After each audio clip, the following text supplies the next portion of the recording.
böyük təhlükə yaradır. Roblox oyununun uşaqların psixologiyasında və inkişafında çox mənfi təsirləri var. Bunlardan birincisi uşaqların özlərinin inkişafı baxımından daha aqressiv böyüməsinə gətirib çıxardır. Çünki oradakı oyunlar Azərbaycanın milli mənəvi dəyərlərinə yad olan istiqamətlər ön plana çıxır. Xüsusən cinsi azlıqların təbliği, bundan başqa uşaqların gecə klublarına getməsi, orada oyunlar keçirilməsi, virtual oyunlar keçirilməsi halları var.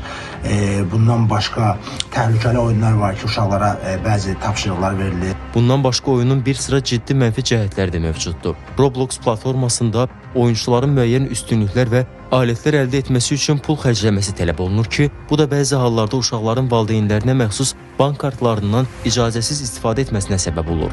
Oyunun daha təhlükəli tərəflərindən biri isə real ünsiyyət imkanlarının olmasıdır. Uşaqlar oyun zamanı tanımadıqları şəxslərlə əlaqə qurur, sonradan bu münasibətləri digər sosial şəbəkələrə daşıyırlar. Valideyn nəzarətinin zəif olduğu hallarda